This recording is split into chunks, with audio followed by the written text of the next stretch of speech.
In a scientific research lab, there's a strange girl who is an AI hologram, talking about alchemy and reviewing incomprehensible data. Then she announces that Mingfei has finally returned. After that, we go to a large train station in a foreign country, where an officer is standing with our protagonist, who is carrying many bags. The officer asks our protagonist, Mingfei, if he is a homeless person begging for money. But Mingfei gets very upset when the officer says this, insisting that he's just asking for directions to the CC line and begging to see the card with the name of that line. The officer apologizes, saying he's never heard of the CC line, and suggests that if Mingfei is homeless and needs money, he should contact his country's embassy for help and funds. Feeling humiliated, Mingfei reaches into his pocket and pulls out some money, insisting he's not homeless, though he doesn't have much. Then, Mingfei blames himself for believing the strange woman who appeared in his life. He recalls her describing the way, exit the airport, then go to the train station where he'll find a special train on the CC line, which will take him to Castle University. Mingfei doesn't understand what's happening and thinks he's been tricked. But his hunger leads him to a restaurant to buy a hamburger. However, the staff tell him that homeless people aren't allowed in. He yells at them, saying he's not homeless and has money. Then two homeless people call him to join them,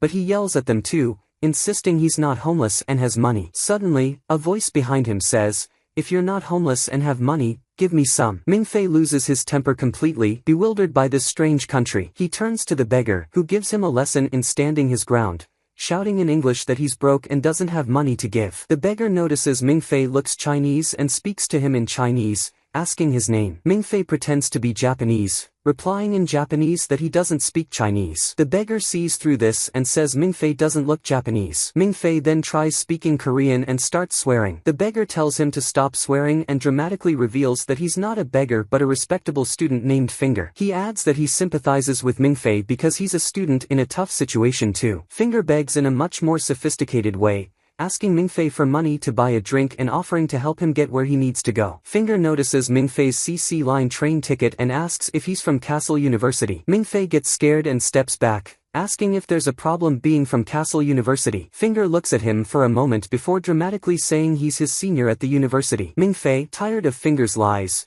asks why he's lying for a drink, accusing him of having no pride as a beggar. Finger calmly shows his own CC line train ticket. Mingfei's annoyance turns to joy as he finally finds someone to guide him in this strange country. Mingfei eagerly tells Finger his name and country and starts sharing his life story. But Finger takes the little money Mingfei has to buy a drink, a form of bullying in our world. Finger takes Mingfei under his wing, asking him which year he's in. Finger replies with boredom, saying he's in his 8th year, explaining that students usually graduate after 4 or 5 years. He decided to become a legend by giving the college the honor of hosting him, failing 4 years in a row, making him the most famous student at the university. The two sit at the station until late at night, with the station empty except for them. Mingfei asks Finger if he's ridden the CC line train before. Finger replies that he has and that the line is hidden with no set schedule. Finger explains that the school is in the mountains and the only way in or out is by train. Finger, the famous senior, tells Mingfei that if a student's level is high, the professor himself will come to pick them up. If not, they have to wait like everyone else for their turn. Mingfei is surprised that Finger, a student at Castle University for 8 years,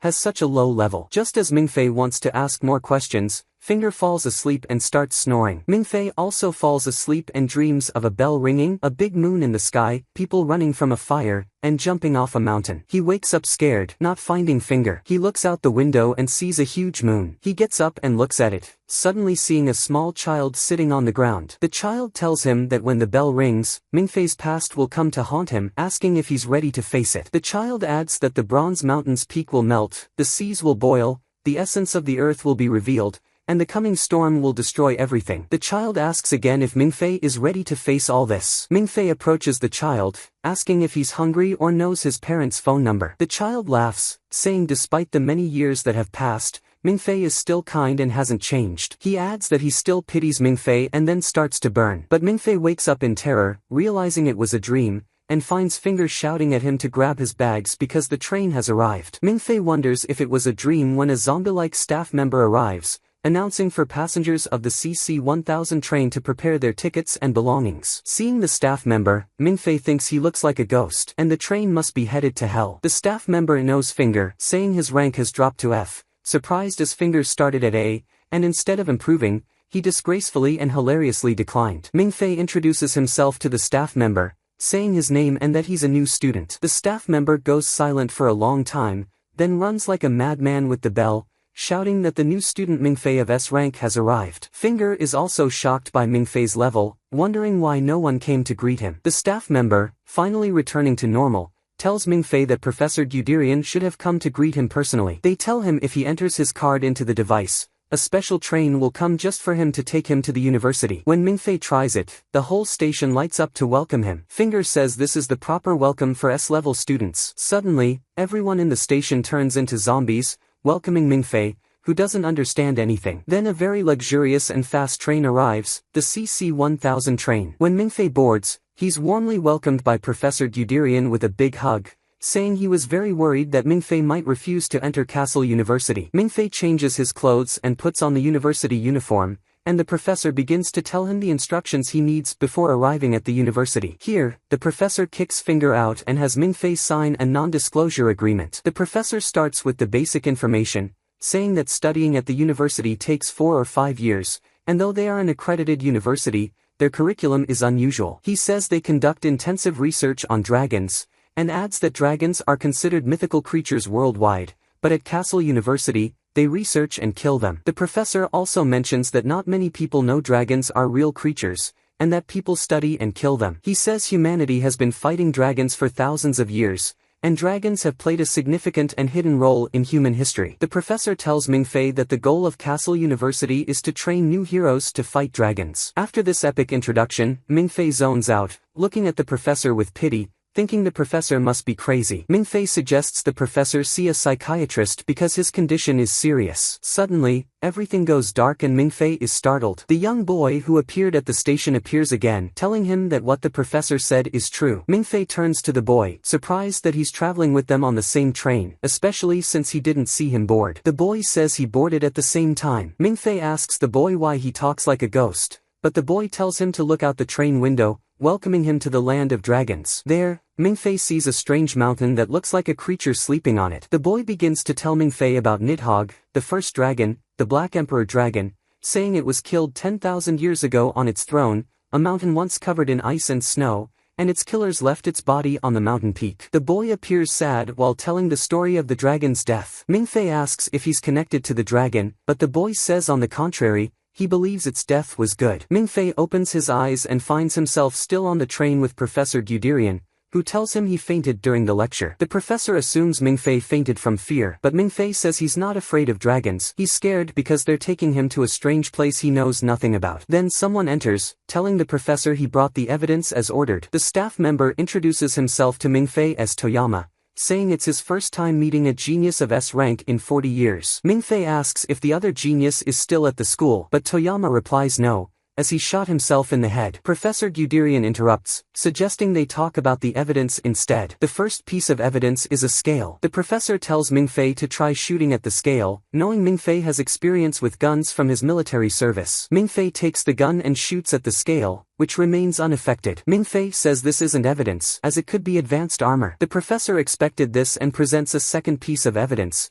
explaining that killing a dragon is very difficult. Even if killed, its body remains and its spirit will eventually revive it. They show a small dragon in a solution, but Mingfei insists it must be a well-made puppet. Professor Guderian is almost swearing that dragons are real. Mingfei approaches the dragon, which suddenly wakes up and breathes fire, shocking everyone. They claim Mingfei must be the reason. Mingfei stands firmly, looking calmly. Suddenly, the dragon falls back asleep. The professor tells Mingfei it's amazing he could wake the dragon, but Mingfei is silent, staring at the dragon until he collapses in shock. When Mingfei recovers, he asks the professor if he can withdraw from the university. The professor says he can, but they would erase his memory, possibly making him a bit stupid and making it hard to join another university. The professor tells Mingfei the world is much larger than we imagine, opening a door behind him and welcoming Mingfei to the real world, to Castle University. Mingfei arrives at the university, and Professor Guderian tells him that the strongest dragons are sleeping inside Shin, which is why they use the language of that country in their contracts. He also says that Mingfei's mission is to infiltrate Shin and kill the Emperor Dragon. No one is there, and the place is quiet. Mingfei asks Professor Guderian why, and suddenly,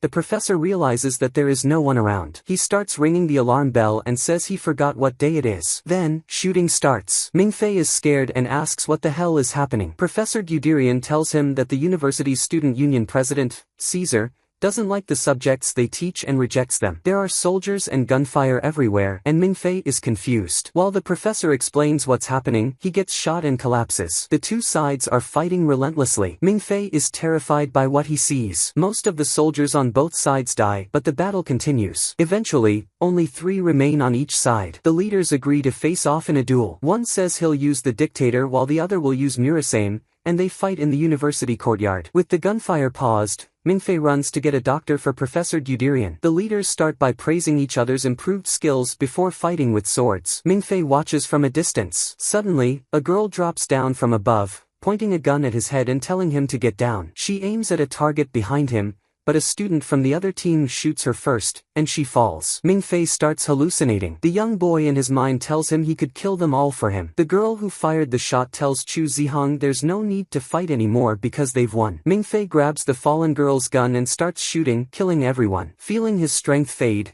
Mingfei leans against a wall and falls asleep until the school bell rings. He wakes up to find another army approaching and raises his hands in fear, but realizes they are nurses coming to help the students. The nurses complain about having to repeat this silly game. Another person arrives, cursing the students for neglecting their studies and wasting the school's budget. He turns to Mingfei, asking if he's a new student. When Mingfei says yes, the man scolds him for participating in this as a new student, telling him he's old enough to know better and shouldn't be involved in this mess. He yells about the cost of repairs. Suddenly, Professor Guderian, who was supposedly injured, sits beside Mingfei, explaining that the man is Professor Klein, his friend, responsible for the school's budget and discipline, which is why he's so strict. Mingfei realizes he's talking to Professor Guderian, who he thought was dead, and gets scared, thinking he might be a ghost. He starts saying weird things to ward off the spirit. Mingfei tells Professor Klein to use his shiny bald head to reflect light and burn Guderian's evil spirit. Guderian assures Mingfei that he's alive and not a ghost. Mingfei accuses him of lying,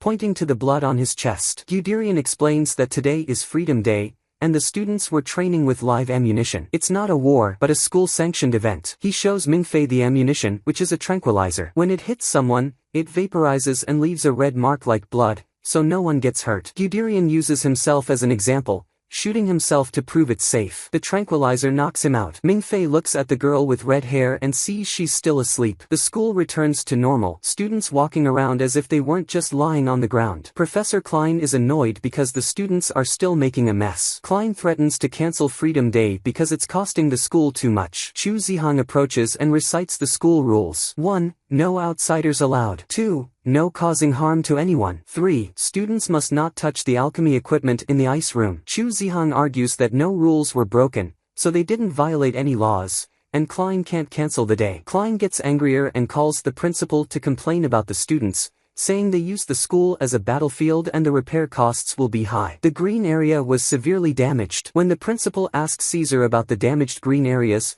Caesar confidently says he can make better ones and even add a fountain with his father's money. The principal laughs, saying he's joking and happy they had fun because Freedom Day is a gift for them. He assures them not to worry about the money as the school will cover the repairs, and hopes to join them next year. The students cheer for the principal, and Mingfei joins in, praising the principal's personality, while Professor Klein stands beside him, annoyed. The principal asks Klein if Mingfei has arrived and registered for his class. Klein asks for his name, and when he learns it's Mingfei, he hands him the phone to speak with the principal. Mingfei tells the principal he just arrived and will definitely register for his class. The principal welcomes him, saying he's impressed that he defeated Caesar on his first day and is excited to see their new S-rank student. Professor Klein advises Mingfei to head to the dormitory, pointing out the other students glaring at him. Scared, Mingfei asks Klein for directions to the dorm. When Mingfei reaches his room, he discovers he has a roommate, Finger. Finger takes Mingfei on a tour around the school, explaining everything about Yanling, which consists of words and movements used by dragons and humans with hybrid blood, allowing them to use different elements and abilities. Mingfei asks Finger about the big tree statue at the university, and Finger tells him that it's a statue of the World Tree, under which lies the Black Dragon Emperor. This tree is the emblem of Castle University. Later, Professor Guderian arrives looking for Mingfei and asks him if he has learned about Yanling. Mingfei responds that he has only learned the basics, so Professor Guderian informs him that he will undergo a test tomorrow. Professor Guderian takes Mingfei back to the dormitory and tells him that tomorrow he will take the 3E test. Mingfei is puzzled by the name and asks what the test is about. Professor Guderian explains that it is a bloodline test and says it should be very easy for someone ranked S like Mingfei. Guderian admits that he couldn't suppress his desire to know Mingfei's bloodline and shows him a music box he borrowed from the ice room. Professor Guderian explains to Mingfei that in the past, the Black Dragon Emperor would roar from his throne, and other dragons would turn and kneel towards the throne regardless of the distance. He continues, saying that technicians in Dagon City learned how to make this box to hear the Dragon Emperor's voice anytime. He adds that the dragon's language is the beginning of Yanling,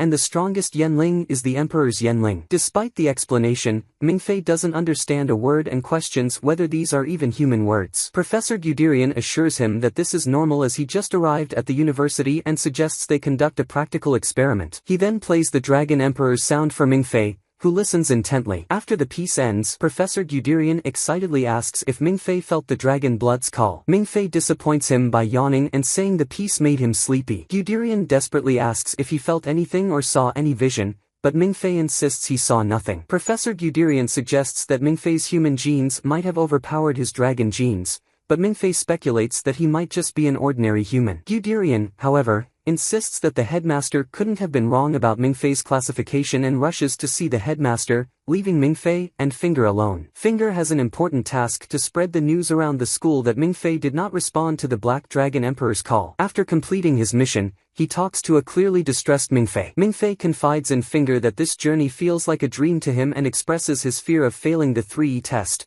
as it could lead to them brainwashing him and sending him back home. Finger asks if Mingfei wants to go home, but Mingfei says he wants to stay at the university. Finger then shocks him by asking his opinion on cheating, and Mingfei initially acts righteous, saying he would never cheat. However, when Finger reveals that he has the exam questions, Mingfei abandons his pretense and offers to buy Finger dinner. Next, we see Caesar addressing the students, telling them they have lost their right to the Norton House after their defeat on Freedom Day and that this will be their last meeting there. The students are upset, claiming the shot that made them lose was a cheat. Caesar tells them that their inability to accept defeat is a sign of weakness. He mentions that the Leonhardt Society is maintaining its silence and that Chu Zihong has accepted his defeat. Suddenly, a red-haired girl named Nono tells Caesar that there is a new announcement on the school website, revealing that the new student ranked S did not respond to the Emperor's Yanling. The news quickly spreads to Chu Zihong, and everyone is puzzled by this development. Professor Guderian runs and calls Professor Klein to meet him at the library,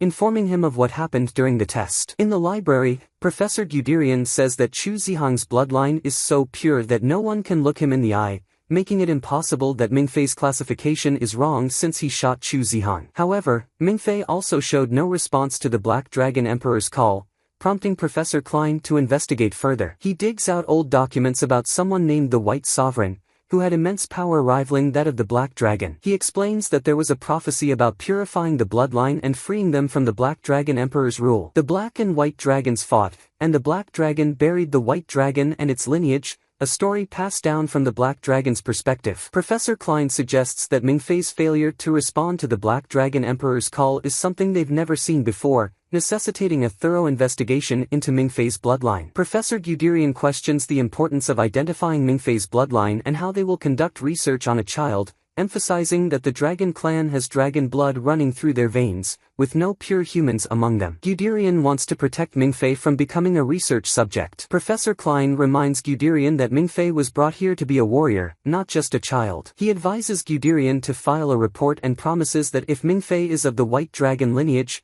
he will be a rare specimen. Professor Guderian reluctantly agrees, saying he doesn't want Mingfei to become a research subject. Professor Klein assures him that they will keep the potential White Dragon lineage a secret until the exam is over. If Mingfei fails the test, they will report him and ensure that those conducting research on him treat him ethically. In the school, the entire security system is shut down, and a data processing operation begins, activating a program called EVA. A mysterious person tells EVA that they want Mingfei to pass the test because there is a great mystery surrounding him that they need time to unravel. The next day, Mingfei is late for the exam and runs to make it on time. When he arrives, he finds Nono standing and takes his seat. He opens the exam paper to find it blank but remembers Finger told him that the exam paper would be blank and that he should fill it with the vision he sees. The students begin listening to recordings of a dragon, and Mingfei recalls Finger telling him that they use 8 audio files in order over the past 8 years, and of course, he had given him hints on what they were. Suddenly, all the students start acting very strangely, and the exam turns into chaos, but there is one girl who remains calmly writing. Outside, a teacher tells someone on the phone to watch for the student who will lose their mind. The teacher tells Nono that she was very calm in her test, and Nono explains that she had experienced spiritual sight before coming here, so she faced no problems. The teacher asks her what she saw in her first sight, and she replies that she saw her mother sleeping in bed when suddenly a shadow approached, stole her soul, and killed her. Returning to the test, Mingfei writes everything Finger told him, but suddenly all the students disappear, and he sees the little boy who always appears to him. The boy asks Mingfei to follow him, and Mingfei sits next to him, asking for his name. The boy says his name is Mingze. The boy says that now Mingfei can see him because he has the ability of spiritual sight. The boy, Mingze, leads Mingfei through strange spaces, and Mingfei asks who Mingze is, but Mingze points to Mingfei's heart and tells him the answer is there. He says that humans are usually stupid, but in Mingfei's case, he is deliberately being dumb. Of course, Mingfei doesn't understand anything and eventually returns to the same place in the school, where he starts crying. Mingfei wakes up to Nono's voice telling him that he fainted during the exam, sleeping for 2 hours of the 3-hour test. She also tells him that he wrote 9 answers, but there were only 8 questions. Despite this, she congratulates him for passing the test, saying his answers were correct even though there were more answers than questions. Finger then gives Mingfei his expert advice on choosing classes and warns him to avoid Professor Lar's class because he is very strict about attendance. However, he also tells him that Professor Lars is currently on a mission outside the school because they found dragon remains and he went to investigate. We then see Professor Lars on a plane over the ocean, with 2 students in the water below searching for the Dragon Palace. They use their ability, which involves a massive snake, to reach the dragon faster. Suddenly, an earthquake occurs, and they lose contact with the plane. Professor Lars blames himself, saying he repeated the same mistake he made 8 years ago. The connection is restored, and the student, Yiqing, reports that he and his partner, Aki, have reached the Dragon Palace. Professor Lars reports to the director, stating that Yixing has found a bronze dragon palace. The director confirms that it must be the Imperial Bronze Dragon Palace of Norton. Professor Lars insists they must act quickly before they lose the opportunity. He believes from Yixing's report that the palace is not empty and surely contains something. The director orders the operation to begin and states that if they can't capture what's inside alive, they must eliminate it. Lars asks the director for permission to use the key. Lars approaches a woman with a small child and informs her that the director has permitted them to use the key. The woman tells him to safeguard the key as they currently have no other key except for this child, who carries the pure blood of a dragon. She mentions that even Chu Zihang doesn't have as pure blood as this child. Lars takes the child and advises the woman to spend more time with her daughter. We learn that this woman is Nono's adoptive mother. Lars prepares to dive into the sea with the key, explaining to his assistant that this is the Bronze Dragon Palace, a first-generation dragon and one of the 4 rulers directly descended from the Black Dragon and known in their records as Norton. He explains that humans once regarded dragons as either gods or demons, while dragons saw humans as mere insects or slaves. For the first time in history, there's a chance for the 2 races to communicate, which would be the most important conversation of the millennium. Lars dives into the water, joins Yixing and Akane, and tells them they have exactly 2 hours to complete the mission. He provides them with new hoses to replace the ones cut by the earthquake. Lars asks them to support him while he performs his Yanling. Suddenly, a gate appears, and Yixing notes that it is cursed by the fire eaters. Lars explains that they drench their bodies in oil, chew fire, and burn to death, but their bodies do not turn to ash, and their souls remain to protect the place, casting a terrible curse on any intruders. With the key, they bring out the child. The child extends his finger to touch the gate, bleeding and commanding the guardian to open it. The guardian provides the key, which they insert into its eye, opening the gate fully. The child reverts to his normal self and starts crying. Lars switches from professor to caregiver, trying to calm the child. He gives Yixing a chemical bomb, instructing him to use it if they can't capture the being alive and to prioritize their lives and return safely. Lars returns to the ship, monitoring the mission via video. He tells them they don't have much time and their task is to locate the king's bedroom quickly. Norma begins analyzing the palace and searching for the emperor's room, noting that the palace is a labyrinth of bronze tunnels like ant colonies. Lars describes the palace as a massive alchemical machine. Yixing comments that if the palace is this complex, the Emperor Dragon who built it must have been a skilled machinist. Yixing and Akane find a very tall bronze column, and Yixing asserts that it couldn't have been built by humans. Yixing orders Akane to photograph the column and informs her that he is going to search for his snakes. He warns her not to try to save him if anything happens and to escape immediately, giving her an order as a leader. Lars asks Akane to photograph the column. Akane discovers that the tree around the column has inscriptions in the dragon language, likely written by the Emperor Dragon himself. Norma joins them, advising Akane to divide the inscriptions into groups and send each group separately. Akane starts photographing but suddenly struggles to breathe and feels dizzy. The team on the plane notices her heart rate increasing, and suddenly, the connection with her is lost. They attempt to pull her up using the rope, only to find it cut. We return to Akane, who is about to lose consciousness and fall, but Yixing catches her. Akane assures him she is fine now and asks if he found anything in the Emperor's room. He replies that the bone was too heavy to carry, so he blew it up, and they are now taking a bronze sample for analysis. Yixing spots a small statue and says it's a dragon effigy, which they must take for examination. As Akane moves the statue, the palace begins to shift, and a black shadow suddenly attacks her. She urges Yixing to attack, but the shadow, which is Yixing, asks whom he should attack, revealing that Akane was hallucinating. Yixing tells Akane that the statue had been following her for some time. He fires at it, and Akane realizes she was under its control, experiencing hallucinations. She notices her rope was cut without her noticing and blames herself for not being cautious enough, but Yixing admits his mistake in leaving her alone. Akane notices Yixing carrying something on his back and asks about it. He says his snakes found it and it might be the jar of ashes because it bears the symbol of eternal life. If the dragon is sleeping inside, it means it's still young and they should take it with them. Suddenly, the entire palace begins to move. Yixing says the statue must have triggered this and tells Akane they must escape immediately. They try their best to flee but fail. Yixing states that the palace has awakened and detected them as intruders, hence closing the gate. Back at Castle University, Mingfei wakes up startled by a bell. He is annoyed that someone is ringing it at this hour. Lemingzi appears, explaining it's a morning bell. He takes him to the high bell tower. Lemingzi, scared of heights, speaks cryptically about the difference between the dream world and reality,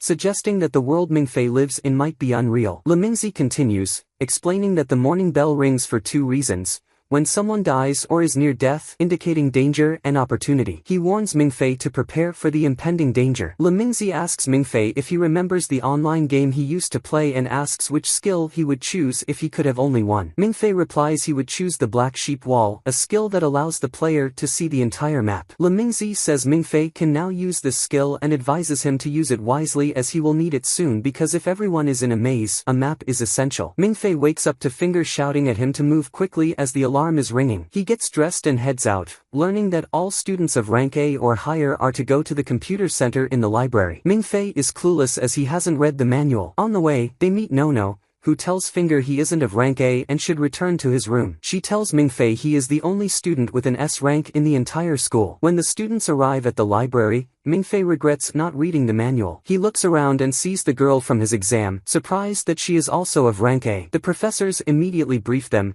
stating that two of their colleagues are trapped in an underwater palace. They gather to find a way to rescue them, providing all information about the palace and the dragon. They explain that the only way to save them is to solve the palace's mechanism. They show the inscriptions Akane photographed in the dragon language and say they must decipher them to find the exit. Chu Ziheng asks how much time they have, and Guardian says they have exactly 20 minutes. Caesar comments that it usually takes 50 years to translate a single book written in the dragon language, so solving these puzzles now in 20 minutes seems impossible. The professor insists they must try as long as there's a chance and the school will do everything to save its students. The students log into the system with their cards, and Mingfei mimics them. He notices everyone working quickly, including the new student from his exam, and feels useless. Mingfei recalls Lemingzi telling him to use the Black Sheep Wall spell to access the map, so he decides to try it. Upon entering it into the system, the power suddenly cuts out. It returns to the main screen, and Norma announces that the decryption has been completed from Mingfei's computer. At this moment, Mingfei transforms from a useless student in the back to the one everyone is staring at in amazement. They quickly send the decryption to Yixing, and he and Akane try to escape. Yixing is injured by falling rocks, but Aki helps him to a place without water. Yixing tells the professor to use the key to show them the way. The professor activates the key, revealing the map. The key points directly downward, indicating they should head down and wait for the gate to open. However, the serpent discovers a maze below,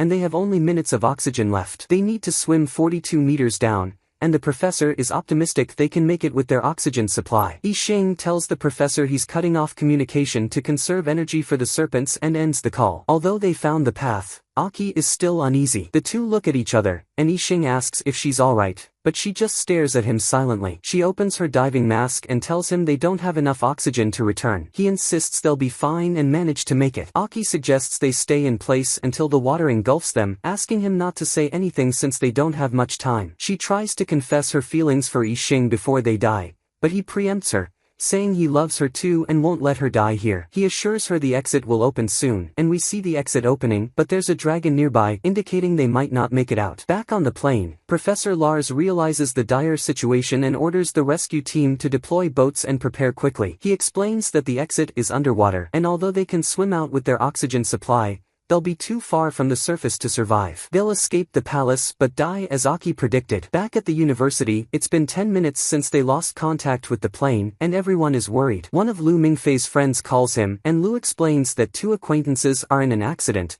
and he doesn't know if they're okay. His friend advises him to pray and explains that the universe is full of energy and emotions, and Lu's feelings, though small, might make a difference. This comforts Lu slightly. Meanwhile, the rescue team searches for 14 minutes but finds no trace of Aki or Yixing. They're about to withdraw when one boat reports a sighting. They find Aki, who surfaces and hands over the bronze urn, warning them to leave quickly as there's a creature nearby. Suddenly, Aki is pulled under, and her blood stains the water. Lars breaks down, crying over Yixing and Aki, blaming himself for failing to protect them and asking for their forgiveness. He looks up to see the dragon approaching the plane at high speed. They prepare to attack with chemical weapons. Lars, shocked by the dragon's presence despite their thorough reconnaissance, takes a chemical rifle and fires, but the dragon is unfazed. The dragon eats the plane searching for Yixing and Aki, and Lars's assistant fears they'll be next, calling it a monster. Lars insists it's an intelligent being. They have chemical bombs on the plane and plan to lure the dragon to them and detonate. When the dragon swallows the bombs, the signal is lost,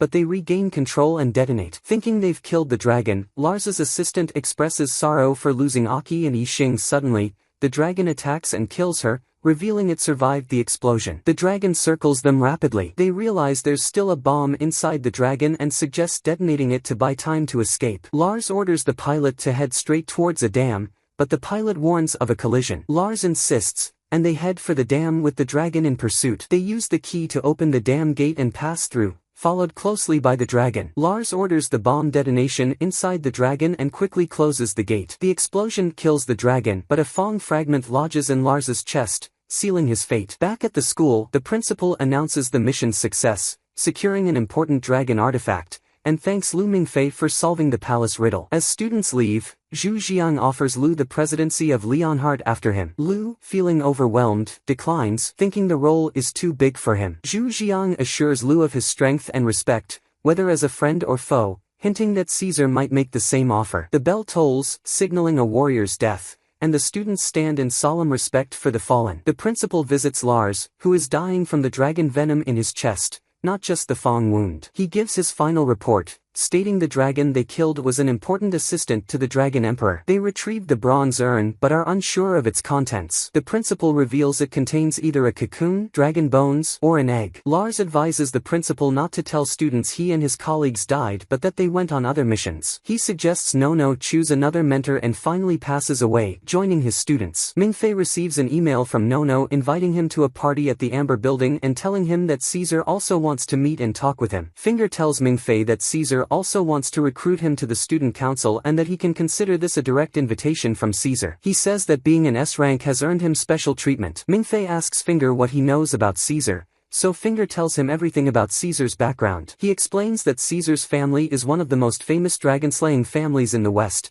and they have many businesses and are very wealthy. He says that Caesar will be the head of the family in the future and will be the Emperor of Shadows in the Western world. Mingfei responds that Caesar seems like an important man, but Finger continues, saying that every student in the school knows the first sentence Caesar said when he first came to the school: "Come fight me if you're ready to lose." Mingfei changes his mind and says Caesar seems like a thug, and Finger wholeheartedly agrees. Mingfei falls into meaningful silence, so Finger asks him what's wrong. He replies that he's thinking about what he first said when he came to the school. He recalls how he was amazed by the grand and ancient university buildings, and with the wind blowing his hair, he said, "The cafeteria food must be delicious." Mingfei says he will decline the invitation and not go, but Finger insists he should, especially since there will be an open buffet. However, Mingfei says he doesn't have a suit to wear, but Finger suggests he borrow one from the university theater. Despite this, Mingfei still isn't very enthusiastic about going. At night, even though the invitation was for Mingfei, the open buffet personally invites Finger, and the two go together. At the party, Mingfei notices that everyone looks wealthy,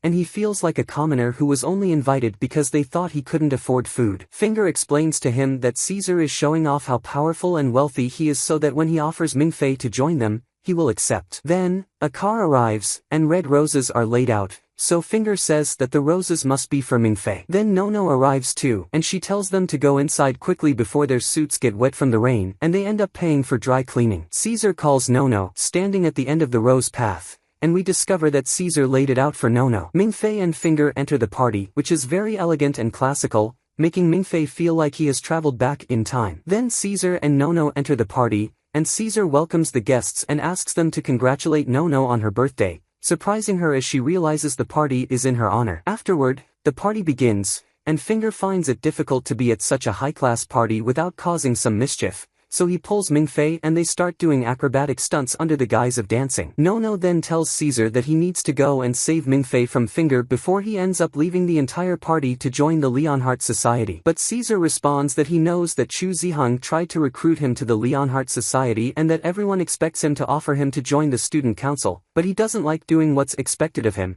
so he won't offer it. Nono tells him that all his strength comes from his big family and that he should be grateful to them, but Caesar replies that his strength is his own and that he doesn't rely on his family's name. Caesar steps forward, and with a single clap, the whole party stops, and he begins to speak to them. He says that on his first day at the school, he was greatly disappointed because he discovered that there are too many students. He says that if these students are the elite, shouldn't their numbers be fewer? He asks them why they joined Castle University, whether to learn the truth of the world or to secure important positions. He says that these are not the real reasons, and they are here to fight. Only the talented can stand in the battlefield and protect their comrades, and only then will they die with honor. He asks them, whose orders should they follow? And his speech is so powerful that the attendees begin chanting his name. But Caesar says they won't follow his orders alone but the orders of the elite, and he says the elite are the true madmen of the world, and everyone starts clapping for him. Then Caesar calls Mingfei to the stage and asks him to come and stand by his side, but Mingfei hesitates. So, with complete arrogance and confidence, Caesar tells him if he wants to refuse,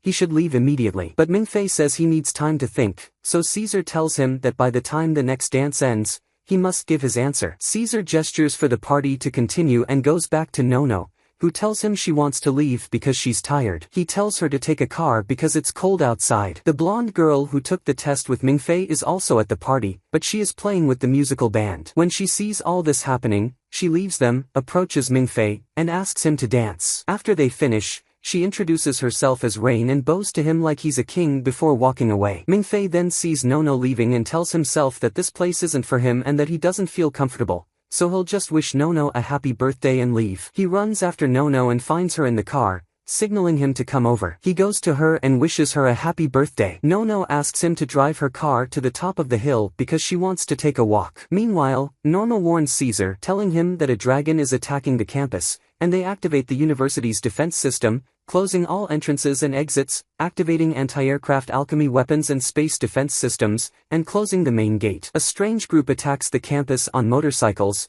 and the administration isn't sure how they even got into the university in the first place. But Norma says there are 13 intruders. The 13 intruders split up after entering the campus, so Gudrian asks why she announced that a dragon was attacking. Professor Klein answers, saying that the director brought the copper jar to the university, and that might be the reason. Professor Klein asks Norma about the jar's location and she says it's in the research center. He asks about the number of guards at the institution, and she says that the elite forces are out of the country, so the elite students will be the ones defending the building. She tells him that Caesar and his group will defend Valhalla, and Chu Ziheng will defend the library with the Leonhardt Society. All the students start arming themselves and preparing for battle. On the hill, Mingfei is driving the car with Nono, but suddenly Mingzi appears and starts teasing him, saying that Mingfei must love Nono, which is why he came here with her. Mingzi says that Nono has never loved anyone before, and even when Yixing and Aki were gone, she never showed any sadness. Then Mingzi disappears, and the two reach the top of the hill. Back on campus, Caesar sends a message to Nono, warning her about the situation at the university. The students capture 7 out of the 13 intruders,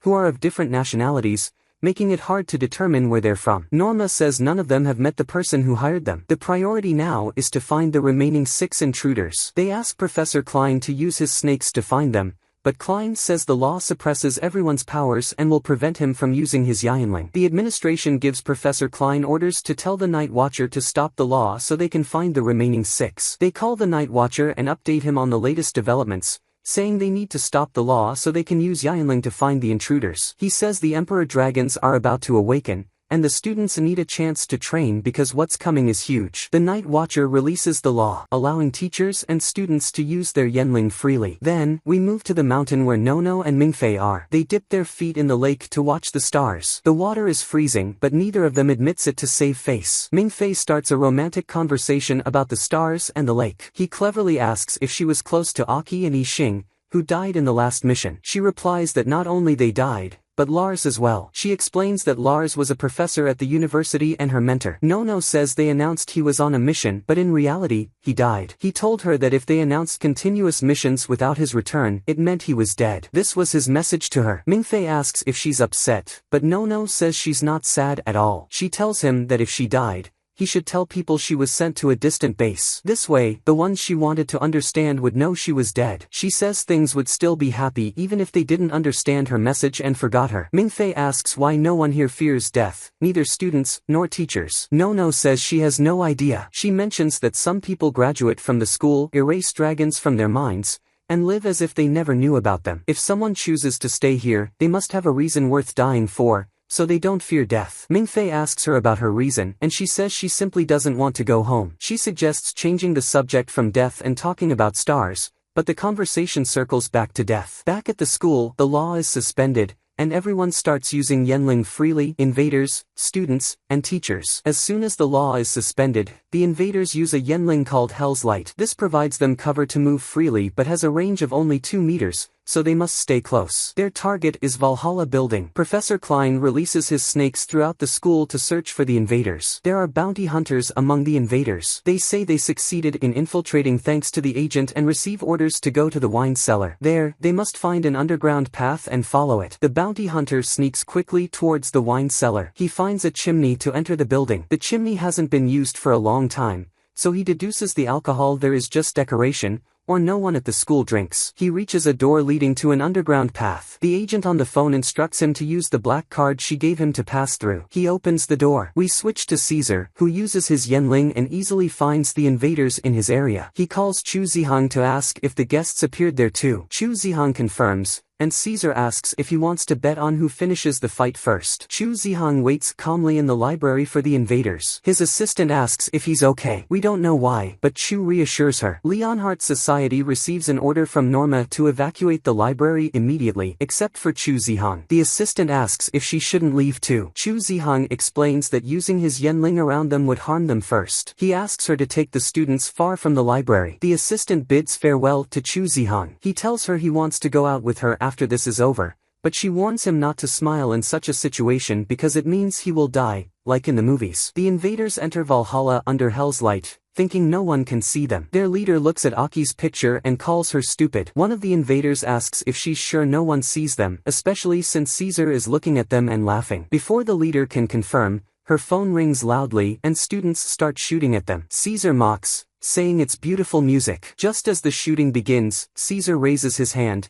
and everyone stops firing. The leader asks Caesar's permission to answer her phone, gets annoyed at the caller for interrupting during a fight, then throws the phone away, saying she hates promotional calls. Caesar responds that sales calls are the worst kind. She comments that she heard Caesar is a rich, arrogant kid but finds him not too bad. Caesar asks her name. She introduces herself as Sakatoku Mai and jokes that she will tell him her name but never her phone number. When Caesar hears her name, it sounds familiar. She explains that she is the elder sister of Sakatoku Mai. Caesar apologizes for informing her that she died, but Mai says they weren't close since they weren't raised together, so it doesn't matter to her. She adds that her sister lived and died as a puppet, following orders. Mai plays a song and tells Caesar they will start fighting when the song ends. Caesar asks why they invaded the university. Mai says they came for the jar. Caesar warns that dragon bone brings disasters, but she responds that it also brings a new era greater than Caesar can imagine. Everyone is on edge, waiting for the attack as the song ends. Caesar counts down silently from 15 to 1. At 11, the song ends abruptly and the invaders fry the students like potatoes. Caesar survives and tells Mai she uses rubber bullets because she doesn't want to cause many deaths. As he deduces things about them, Mai also figures out his Yenling is called Kamaitashi,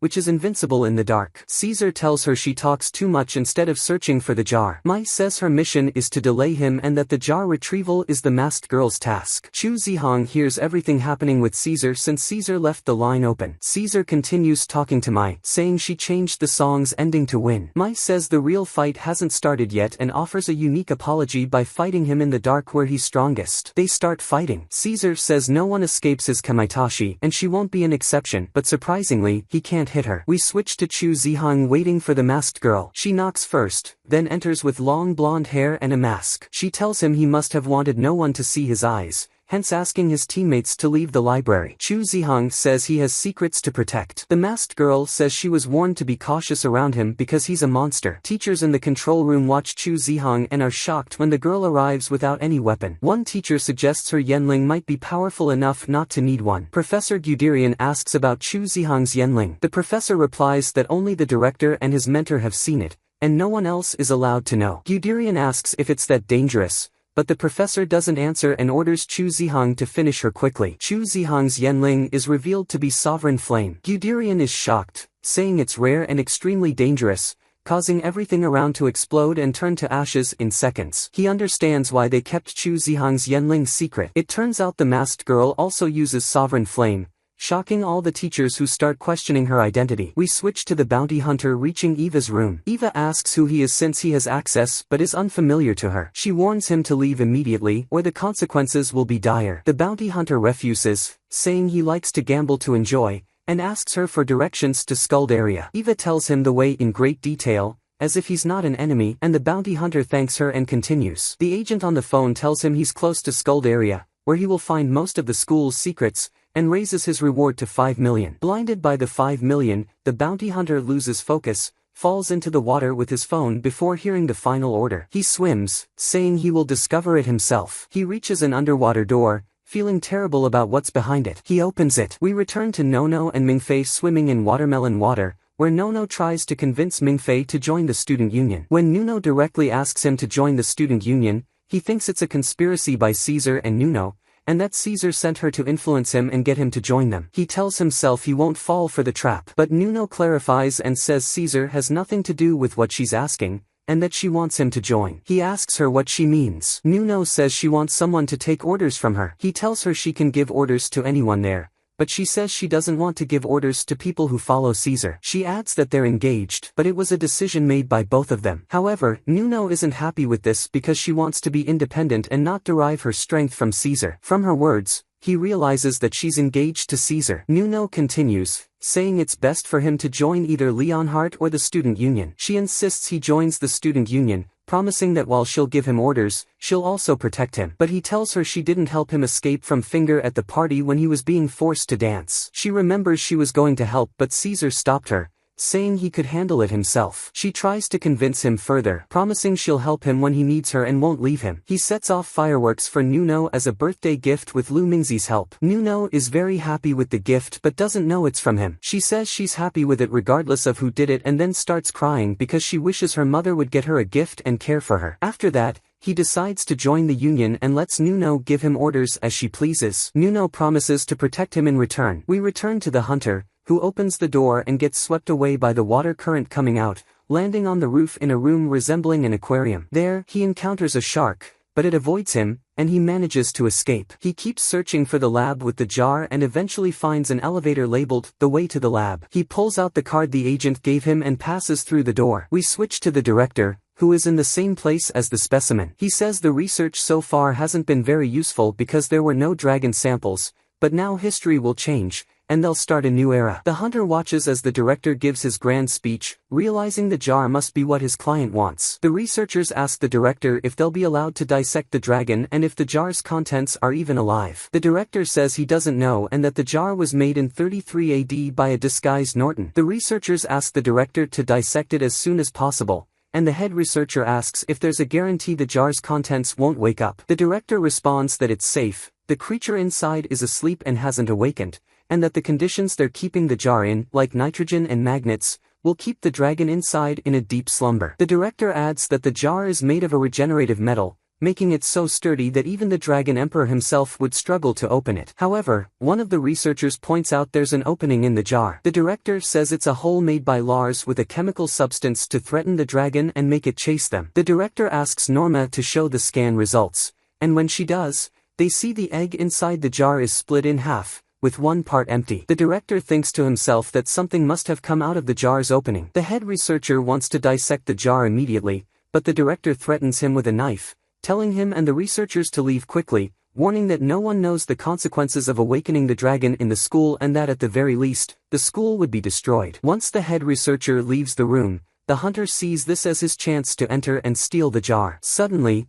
he has a vision of someone calling him brother. He dismisses it as a hallucination caused by the moon and starts by photographing the jar. The hallucinations return. He drops the tube the agent gave him but ignores it, the 5 million, and the entire mission, fleeing the scene. We then see his mobile in the water, and it becomes clear his final mission was to melt the metal with the substance given to him by the agent and retrieve what's inside the jar. Someone else, a stranger, enters the jar room, calling the hunter a coward for not completing the mission. This person takes the chemical substance, familiar with Norma, and tells her to be quiet. He approaches the jar, breaks the glass around it, melts the metal, adds a few drops of his blood, and offers his entire body to the Black Dragon Emperor Nidhogg. We return to Caesar, who is still fighting Mai. Caesar tells Mai that her quick movements and the sound of her hairpin make tracking her nearly impossible. He suggests they race to see who wins 2 out of 3 rounds. Caesar's ability to detect even the faintest sounds, as it is made from the wind spirit, allows him to block Mai's first attack. However, Mai's skills make dealing with her increasingly difficult. They start the second round, with Mai creating more surrounding sounds to distract him. Once again, he avoids her. The third round is much harder, with sounds around Caesar everywhere,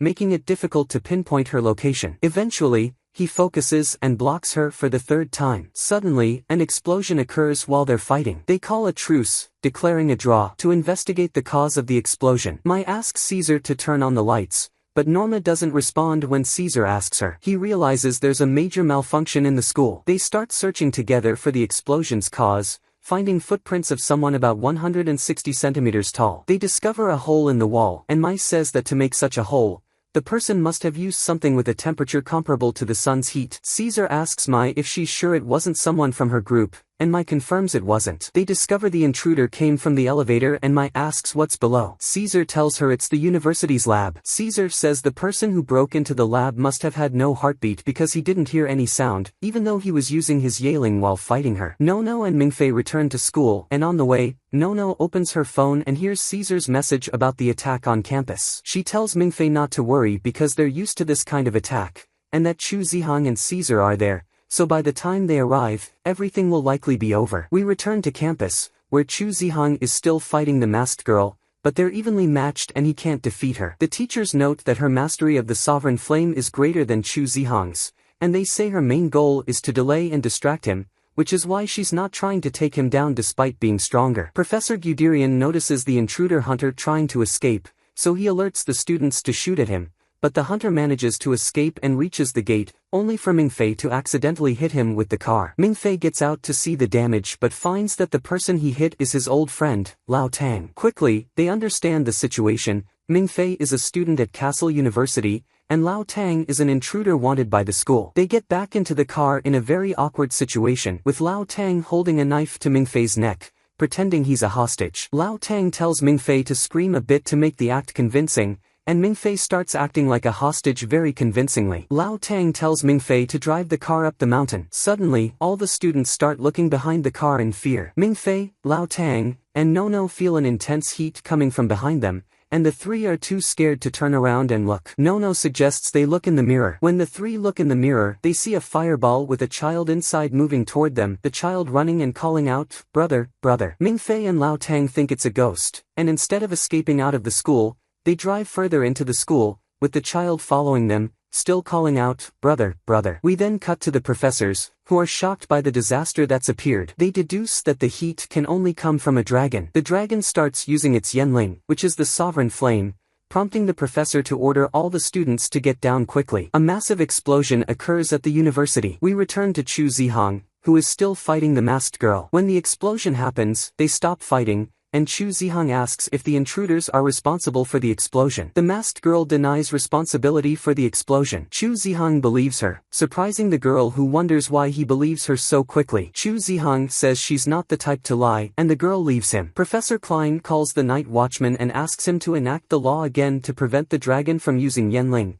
But the night watchman says that even if the law is enacted, the dragon can still use Yanling because of its high blood purity, suggesting that this dragon is likely of the first bloodline, meaning it's one of the 4 sovereign dragons of bronze and fire. We go to Caesar and Mai. Mai keeps trying to call the person who provides them with information, who is also her friend. When the friend answers, Mai tells her that a disaster has occurred at the school. The friend explains that there's a child emitting flames everywhere, resembling a burning sun walking on the ground. She panics and says they were supposed to put the substance on the jar, not wake it up. Caesar takes the phone from Mai and explains the situation to the friend. Then he gives the phone back to Mai, who asks what they should do. The friend panics and says to take a video of the situation. When she sees the video, she realizes that it's not Norton but Constantine, and that his power is unstable because he was forced to awaken. She warns that Constantine could explode at any moment, and if he does, he'll destroy everything around him. Then she runs to find a solution, and Mai says she'll call her back soon. Constantine continues walking through the campus amidst gunfire, calling out for his brother. Nono, Lao Tang, and Mingfei hide, with the dragon searching for them. Mingfei asks Lao Tang what kind of job makes him break into Castle University, and Lao Tang explains that he's a hunter and that his mission is to hunt mythical creatures. Mingfei is amazed by Lao Tang, almost seeing him as a superhero. Lao Tang explains that someone hired him to infiltrate the school and steal the jar, showing Mingfei pictures of it. Mingfei scolds him for breaking the jar, saying it released the dragon, but Lao Tang says he found it already broken. Mingfei says they should escape quickly before the dragon finds them, and Nono notes that dragon senses are much better than human senses. However, this dragon seems off because it's close but hasn't noticed them despite following them. Nono suspects it's looking for one of them specifically. At that moment, Finger suddenly appears and says they need to escape, but Lao Tang warns that it's dangerous because of the gunfire everywhere. When Mingfei realizes that Finger is there, he screams loudly. The dragon notices them and heads in their direction. Mingfei thinks to himself how unfortunate it is that useless senpai showed up instead of Caesar or Chu Zihong. The useless senpai says that since the dragon uses fire, the best thing to do is to go somewhere with water. Nono suggests they head to the university pool. The 4 of them run to the pool, and along the way, they meet Caesar and Mai. Caesar tells Nono to go with them to the pool, but Nono wants to help him fight. Caesar tells her that her presence will make him worried and unable to fight well, and he also tells her to protect Mingfei, as the dragon is likely following him. So, Nono goes to the pool with Mingfei, Finger, and Lao Tang. Caesar asks Mai if she's going to run, but Mai says she's the leader and won't abandon the battlefield. Mai's friend calls back and says the best way to fight the dragon is to use rubber bullets instead of metal because the dragon can control metal. She explains that while the rubber will melt and the tranquilizer will evaporate, its effect will still hit the dragon, and at least they'll be able to drive it out of the school. Mai tells Caesar they'll use rubber bullets, and Caesar passes the orders to the professors, who relay them to the students. The dragon begins to retreat after Mai and Caesar shoot it with rubber bullets, and then all the students start firing. We return to the 3 who are swimming in the watermelon water. Lao Tang, Finger, and Mingfei, playing in the water and introducing each other. Suddenly, Lao Tang gets a vision of Constantine calling him a brother, and he tells the other 2 that he feels the dragon is chasing him specifically. The dragon enters the pool, and the 3 decide to hold their breath and go underwater. When Mingfei goes underwater, he finds himself in a strange place full of steam and rocks. He thinks it's one of the dreams Mingzi shows him and calls out for Mingzi, but Mingzi doesn't appear. He sees someone walking from a distance and approaches to ask where he is, only to find Constantine calling him brother. Mingfei asked Constantine why he was calling him brother, and said he didn't know him at all. Constantine approached him and started sniffing him, then Mingfei looked up the mountain and saw the bronze dragon's palace, the one they were supposed to solve the puzzle of. So, he realized the boy was the dragon. Mingfei got scared and backed away. Mingzi appeared and kicked the dragon in the stomach, telling him to stay away from his brother. Mingzi grabbed Mingfei's hand and brought him back to reality. When Mingfei returned to reality, he found himself still in the pool, but Lao Tang and Finger were missing, and he was surrounded by the footprints of the Emperor Dragon, Constantine. He realized what he had seen was real. Then, Director Anju appeared and told Mingfei he had been looking for him urgently and that he needed to come with him. The director told Mingfei that this might be their first meeting, but he knew everything about him. He took him to a tall tower in the university. Mingfei asked why they were there, and the director explained that everyone capable of fighting was in the battle below. He also said that thanks to them, the dragon couldn't move. He pulled out a bullet made of the Philosopher's Stone and said it could kill an imperial dragon. He handed it to Mingfei and told him he would be the one to kill it. Mingfei protested that he was too weak to do something like that. The director told him to have more confidence in himself, reminding him that he had fired at Caesar and Zhou Zihang on his first day at the school. Mingfei thought to himself that he had intended to apologize to them for his reckless behavior. The director explained Mingfei's mission. There was a third eye on the dragon's forehead, which was its weak point. He said Mingfei's task was simply to shoot the bullet into that eye when the director gave the signal. Mingfei asked why it had to be him. The director said he was the only one who would be able to move when he activated his Yanling at the critical moment and told him again to trust in his abilities and that he was more talented than he realized. Meanwhile, Lao Tang and Finger had fled when they saw the dragon in the pool, leaving Mingfei behind. Lao Tang kept hearing the dragon calling out to him. The dragon continued calling until it lost control and transformed from its human form into a dragon, still calling for its brother. This was the first time Mingfei had seen a dragon, and he was shocked by its appearance. The director appeared on the battlefield, telling the dragon that its time had come. He began his attack, and Mingfei prepared to fire. The director flew and activated his Yanling, slowing down time. He attacked the dragon, opening the eye on its forehead, and gave Mingfei the signal to shoot quickly. Mingfei was extremely nervous, but Mingzi was with him, assuring him and telling him to shoot. Mingfei fired the bullet, hitting the dragon in the eye, causing it to lose its ability to control metal. The director then ordered the students to fire metal bullets at the dragon. Finger shouted at Lao Tang to run because he was too close to the dragon, and the live bullets could hit him. But Lao Tang stood still, looking at the dragon for a moment before running away. The dragon flew and stood in front of Lao Tang. The shooting continued, and the dragon was severely affected but remained standing with its wings spread, protecting Lao Tang. Its flesh fell off, and its blood drained completely. It reached out to Lao Tang, telling him to run away. Lao Tang kept shouting that he wasn't his brother and didn't know him at all,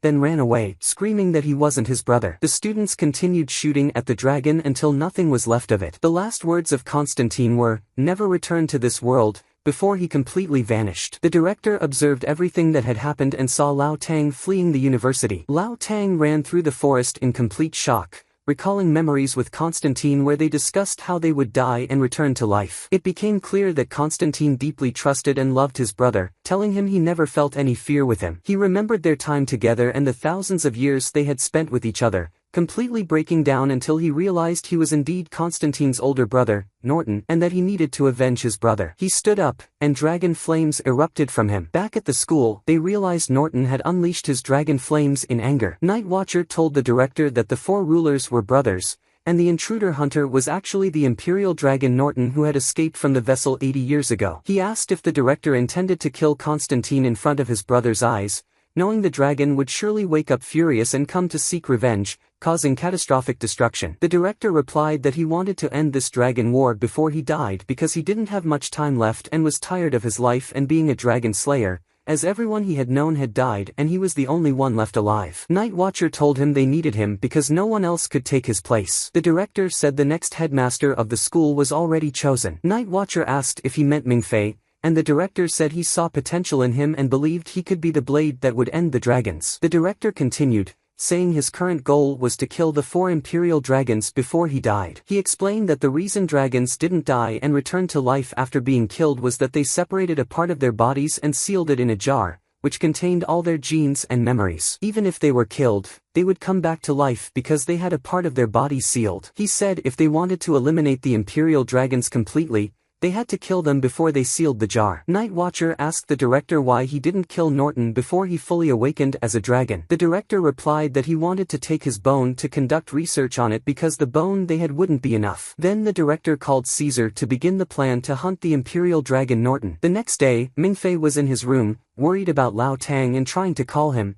but Lao Tang didn't answer. Finger was practicing his favorite hobby of spreading news and said that after the battle ended, many planes came to the school, and the secret party members who arrived went straight to Valhalla for a meeting that hadn't ended yet. Mingfei asked Finger about the secret party. Finger explained that they were a large group of businessmen who kept their identities hidden. In the past, they were said to be knights, kings, and merchants, but they were actually dragon slayers. Finger added that the school was now full of dragon slayers after the incident, making it safer than ever. Finger asked Mingfei if he had decided which group to join. Mingfei said he had decided to join the union. Finger was surprised at how quickly he made his decision, but Mingfei said he chose it because Nono promised to protect him. Finger welcomed Mingfei to the union, surprising him to learn Finger was a member. Finger explained that he always joined the place with the most benefits. Then there was a knock on the door. Someone came to give Mingfei his union card and told him Caesar requested him to come to the Ember building quickly for an important meeting. Mingfei asked if it was something urgent, but the person said he didn't know, only that Caesar was having tea with the director, which likely meant it was something important. We cut to the director and Caesar, with the director saying there was no longer any doubt that the underwater palace was built by the bronze dragon Norton and that they needed to conduct a quick investigation. They needed to go on another scouting mission to the palace before the crack caused by the earthquake closed. The director said that although the Lionheart Society performed well in yesterday's battle,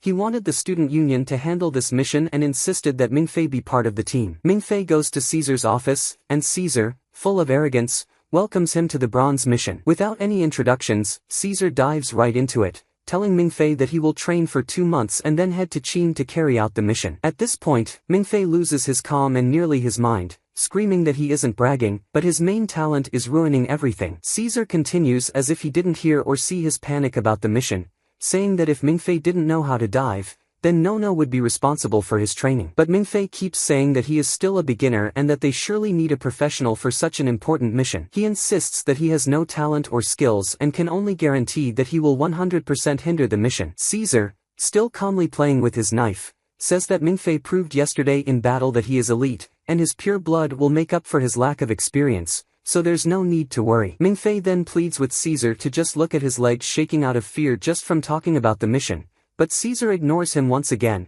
saying it's natural for someone with an S rank to take on dangerous missions, right? He then adds that they have a shortage of people who can go on missions these days, which is why they need him. Mingfei, in a split second, does some quick calculations and says that there are 360 students in the first year alone. If they hire 300 dragon killers every year, that would mean about 6,000 over the last 20 years, with at least 200 of them being S rank. So, there's no way they have a shortage. Caesar continues, saying that aside from everything else, it's an honor for Mingfei, especially since only 2 students from the first year were chosen. Mingfei gets upset, saying they should ask for their opinion before dragging them into such a dangerous mission. Caesar, still calm and smug, tells him if that's what he wants, then fine, and asks, Mr. Mingfei, I'm offering you the honor of joining the bronze mission. What do you say? Mingfei screams at the top of his lungs that he absolutely refuses, to which Caesar replies that he's sorry, but the decision isn't in his hands. The director himself chose Mingfei, and the assistant also steps in to encourage Mingfei to accept,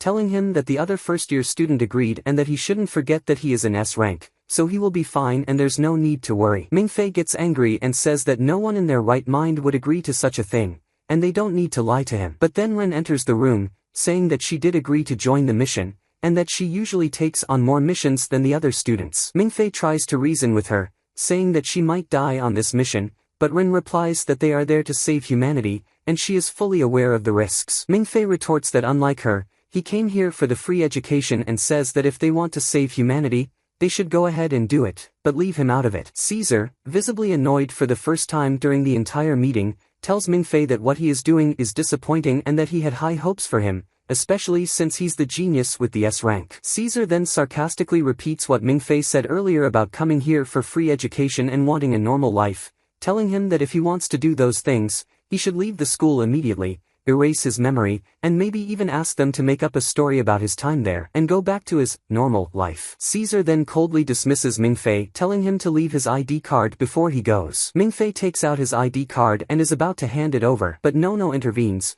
saying that Caesar is being too hard on Mingfei and that he is overwhelming him with this whole saving humanity thing. Nono gives Caesar a lesson on ethics, telling him to stop looking down on Mingfei just because he doesn't act like the elite. Nono looks at Mingfei and tells him to decide what he wants to do. Mingfei calms down and tells them that it's not that he doesn't want to go, but that he's afraid he'll get in their way. He tells Caesar not to come and be mad at him later. Caesar smiles and welcomes him to the mission, saying he has high hopes for him. Mingfei begins a rigorous training regimen with almost everyone being passed around like a soccer ball. He trains in running, and Caesar trains him in knife use, where Mingfei's performance is disastrous. Chu Zihang trains him in boxing, where Mingfei is equally terrible and also quite dumb. Nono starts teaching him diving, and Ren teaches him shooting. To his credit, Mingfei puts in a lot of effort, training hard everywhere and anytime. After 2 months, the time for the mission finally arrives. On the day of the mission, Mingfei wears his diving suit and stands in front of the mirror for a full 15 minutes. Finger asks if he plans to spend the entire day in front of the mirror. Mingfei says he's just contemplating his ridiculous appearance and begins to curse the mission and himself for agreeing to go. Mingfei asks Finger why he stays despite failing for 4 years. Finger says that if he leaves, he would be very lonely. Just as he seems to be sympathizing with Mingfei and the viewers, Finger adds that the most important reason is that the food in the school's cafeteria is delicious. Mingfei is shocked that Finger stays at the school for the food and yells that he could simply go on a mission and die like Aki and Yi Cheng,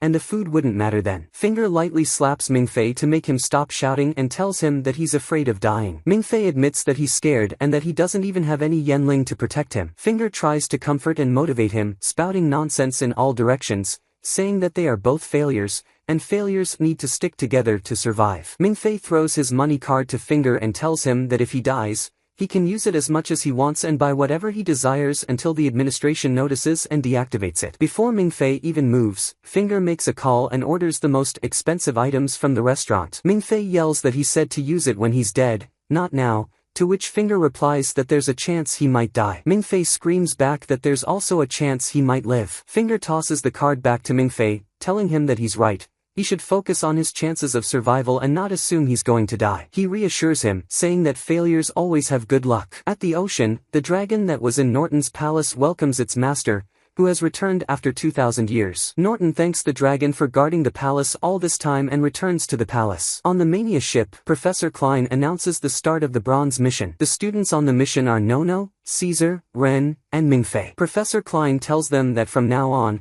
they will be treated as professional dragon killers, not students. Mingfei is surprised that Chu Zihang isn't with them on the mission, wondering why they left someone important and strong like him behind and brought him instead. Professor Klein reassures them that they are well prepared in case the guardian dragon attacks them like last time, saying they have a huge number of chemical bombs that could shred it to pieces in seconds. He tells them that the diving team will take a bomb with them and that their mission is to infiltrate the palace and blow it up. Mingfei asks why they need to blow it up when it's likely filled with treasures and valuable things they could benefit from. Professor Klein says their current technology isn't enough to capture the entire palace. He explains that Mingfei and Nono will form Team B, while Caesar and Ren will be Team A, and that Team A is responsible for the bombing. Mingfei is relieved that he will be away from danger, but Ren tricks him by assigning the bombing task to Team B. Mingfei asks Ren if there's a chance they might encounter a dragon in the palace, and Professor Klein responds that it's possible, but if it happens, it won't be a problem because it will be in a dormant state. When it escaped from the jar, it was in human form, and to transform into its dragon form,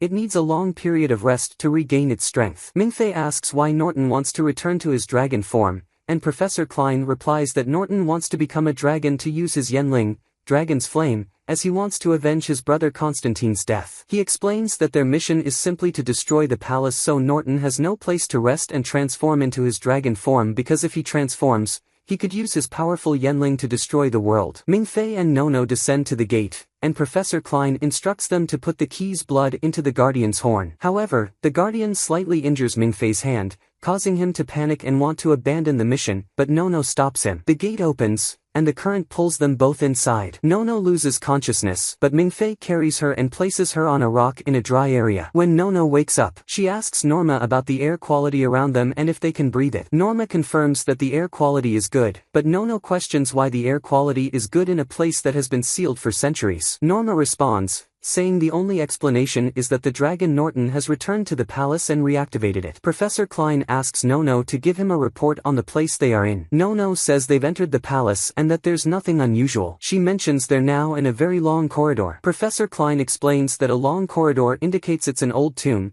and the entire corridor is filled with statues. Mingfei says the place looks like an old religious shrine and he's scared they'll be sacrificed to some strange god. Norma mentions that Yi Cheng and Aki were in the same place, but back then there was very little air inside, so they kept their masks on, unlike Mingfei and Nono. This means the air has changed, which indicates that the dragon Norton has returned and reactivated the palace. Mingfei gets scared and asks if the dragon is with them in the palace. Professor Klein, who had said the dragon should be in a dormant state, now changes his tone and says the dragon could be awake and active. Their mission is to find the dragon's lair and plant the bomb there. However, Professor Klein tells them the same thing he told Lars, Aki, and Yi Cheng. The mission is important, but their lives are the priority. Nono asks Professor Klein how they can find the lair. He tells her they need to taste the water. Mingfei tastes it and says it's fresh. Professor Klein confirms this as another sign that the palace is reactivated. He explains that the dragon needs water and oxygen to recover and orders Mingfei to pour the dye into the water. The dye will flow towards the source, indicating the direction of the lair. Mingfei and Nono follow the dye to find the lair. Mingfei, looking around, tells Nono he's scared of the statues, but Nono shouts at him to focus on the mission. The statues seem to be watching them. As they run, Nono tells Mingfei about how ancient humans used to worship dragons and offer sacrifices to them, including human sacrifices. They reach the same place where Aki and Yi Cheng were at the bronze pillar. Mingfei concludes this might be where they died and runs away, telling Nono to run too. Suddenly, the water flow stops, and the dye remains still. Mingfei is overjoyed, saying it's perfect because they can plant the bomb and leave. Nono looks ahead and tells Mingfei to close his diving mask. He hesitates but does it. She closes her mask too, then kicks him into the water and jumps in after him, instructing him to dive. Nono explains to Mingfei that the water is flowing downwards, indicating a passage. They need to reach the passage, as Norton's lair is likely in a difficult-to-reach place. When they reach the bottom, Mingfei starts screaming, causing Professor Klein to think something terrible has happened. It turns out the bottom is filled with skulls of people who died burned. Professor Klein is puzzled and curious about what happened in the palace for all these bodies to be there. The pilot suggests someone must have attacked the dragon's lair in the past, causing the dragon to roast them. Klein tells Nono and Mingfei that what's important is finding the entrance. Nono takes Mingfei's hand, removes the bandage from the guardian's wound, and places his bleeding hand on the ground, saying it's the gate. A huge whirlpool forms, and the connection with the ship is lost. Professor Klein and Caesar both use their Yenling to find out what happened to Nono and Mingfei. Back with Nono and Mingfei, the gate opens with Mingfei's blood, and they find themselves in a peaceful, simple place. Nono says she didn't expect to see this under the gate, and they start exploring. The place is so serene and simple that Mingfei jokes the bronze dragon must have been broke. They enter the small building and find a candle still burning. Nono suggests it has been burning for 2,000 years, likely connected to a fuel source by the dragon. They want to ask Norma about the candle, but their connection is cut. Nono reassures Mingfei they'll use it to go back up and find the ropes. Nono starts having visions of the people who lived there, Norton and Constantine, and tells Mingfei to sit at the table and not interrupt her. She begins reenacting the conversation between Norton and Constantine from 2,000 years ago, seeing how they lived together. When she comes to, Nono says there was a man and a young boy living there, brothers, with the older brother taking care of the younger, who was sick and couldn't leave the palace. They lived an ordinary life, with the older brother teaching the younger to read and write. The older brother was often lonely, sitting alone watching the sunset. Nono concludes this is undoubtedly the bronze dragon Norton's lair. She sets the timer on the bomb, allowing 20 extra minutes to get back up. But as she places the bomb, she notices the candle has no fuel source, meaning it hasn't been burning for 2,000 years but refueled by someone, implying Norton is there. They run back to the gate, using Mingfei's blood to open it, and return to the surface, finding the place changing and collapsing. They use Mingfei's blood again to reopen the gate and return to the dragon's lair. Mingfei deduces something must have happened to Aki and Yi Cheng, meaning the exit is likely below. They descend, finding a gate, and use Mingfei's blood to open it. Back on the ship, Caesar is worried about Nono and wants to dive to search for them. Professor Klein insists they wait an hour, and if they don't return, they'll move. Meanwhile, Nono and Mingfei are sneaking through many mazes. Nono admits they're lost without any means to contact Norma. Mingfei remembers what Mingzi told him about the black sheep wall map. Mingzi, sitting on a throne, says all Mingfei needs to do is ask the world for help, and his request will be fulfilled. Suddenly, Mingfei hears Finger's voice calling him. Mingfei shouts back, asking Finger to send them a map quickly as they're lost and can't find their way out, and it's revealed that someone is using Professor Klein's brain to transmit information. Finger tells Mingfei that Rank F members get scrap computers, so he needs some time to access the information. He explains that the map has changed since the last time it was used. Finger informs Mingfei that the palace is collapsing, so they need to use a different path to escape. He instructs them to enter the door below them quickly as time is running out. Despite limited information due to being Rank F, Finger requests access to Rank B information from Professor Klein. Dissatisfied, Finger decides to hack into the school's system to access Rank S information, where he is greeted by Eva. Finger asks Professor Klein to overlook the hacking this time and begins guiding Nono and Mingfei out of the palace. Meanwhile, on the ship with Caesar and Professor Klein, the pilot reports that the water temperature is rising and approaching 50 degrees Celsius. Ren suggests that the Imperial Dragon has started moving and will try to catch them. Professor Klein is in poor condition due to the mental strain,